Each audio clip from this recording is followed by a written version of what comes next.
Hi verse ఈరోజు intermediate second year 5 marks వచ్చేటువంటి problem చూద్దాం. ఫస్ట్, వినిమయ బిల్లులు.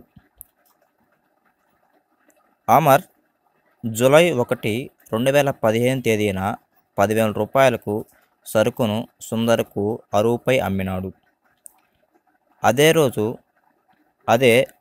అదే మొత్తానికి అమర్ 3 నెలల బిల్లును సుందర్పై రాసినాడు. సుందర్ ఆ బిల్లును అంగీకరించి అమర్కు తిరిగి పంపినాడు. అదే రోజున అమర్ ఆ బిల్లును తమ బ్యాంకులో 10% డిస్కౌంట్ చేసుకున్నాడు. గడువు తేదీన సుందర్ బిల్లును ఆదరించారు. అమర్ పుస్తకాలలో చిట్టపొద్దు రాయండి. ఇక్కడ అమర్ అనే వ్యక్తి కర్తగా భావించాలి. ఇప్పుడు సుందర్ స్వీకర్తగా భావించాలి.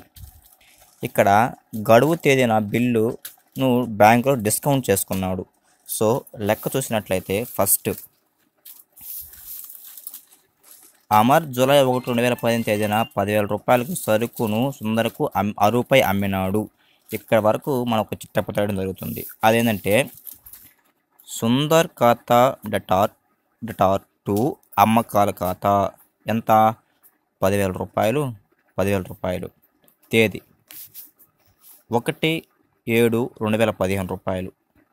నరేషన్, అరువుపై సరుకు అమ్మినందున.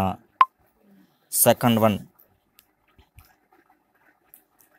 బిల్లు మొత్తాన్ని 3 నెలల తర్వాత సుందర్పై రాసి సుందర్ ఆ బిల్లును అంగీకరించి స్వీకృతి తెలిపాడు ఇక్కడ.